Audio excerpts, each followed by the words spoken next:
The destruction of Lemnos by cursed women. The scent of salt and myrrh wove through the air, mingling with the smoldering embers of torches lining the streets of Lemnos. The island, once vibrant with trade and celebration, now carried an eerie silence beneath the moon's cold gaze. No men walked these streets. No fathers called for their sons. No husbands returned to their wives. Only women remained. Women who had become both the architects and the mourners of their own tragedy.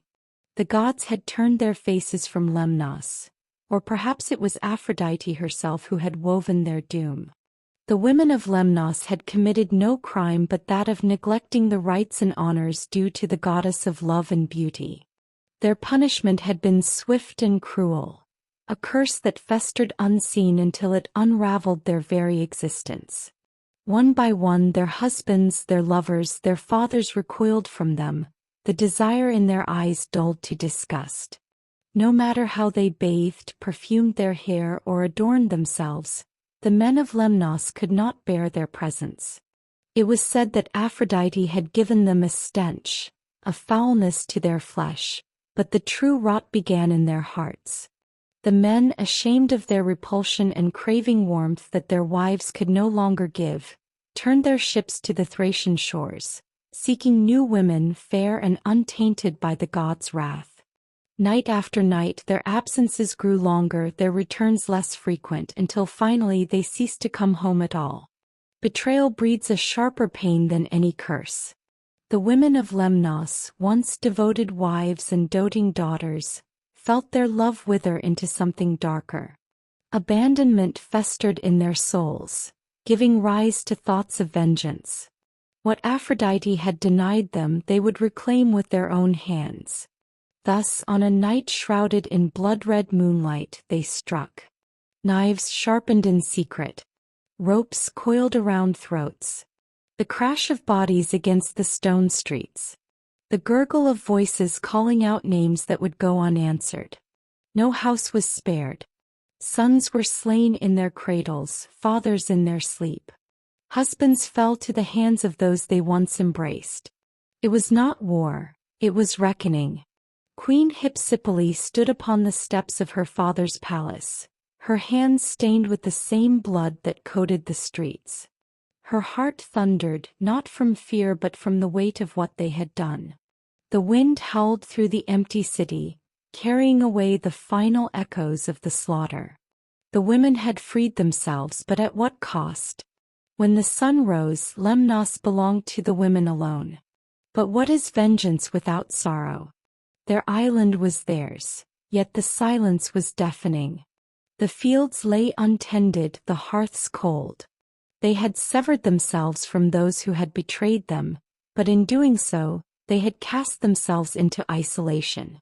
The rhythm of the island, once filled with the laughter of children and the clatter of labor, was broken. They had won, but the victory tasted of ashes. For a time they ruled alone, governing in grief. They took up the work of their slain men, tending fields, forging weapons, defending their shores.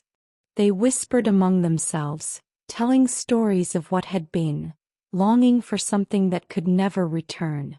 Then the sea brought forth a new chapter in their fate.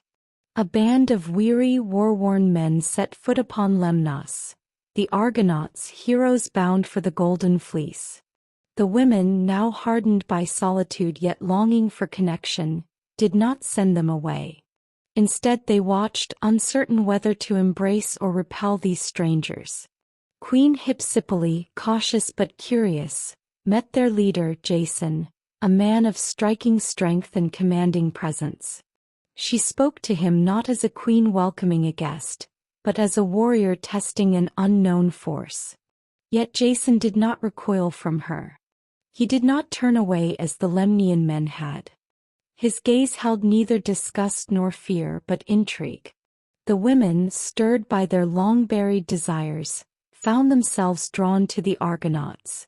The scars of their past remained, but the presence of these men ignited something dormant within them. One by one barriers fell. Laughter, long absent, returned to the halls of Lemnos. Jason and Hypsipyle grew close, their connection forging a tentative peace between the cursed women and the wandering warriors. From the ashes of their wrath, life began anew. Children were born and the curse faded. The Lemnian women, once instruments of destruction, became the mothers of a new generation. They whispered the old stories to their daughters, ensuring the tale of love scorned, of blood spilled, and of an island that rose from ruin to redemption would never be forgotten. Yet the ghosts of their past lingered. Some women still wandered the streets at night, hearing echoes of the men they had slain. The sea carried the scent of myrrh and salt, a reminder of what had been lost. The tale of Lemnos was not one of simple vengeance nor of easy forgiveness. It was a story woven with pain and rebirth, with horror and hope, etched into the stones and tides for eternity.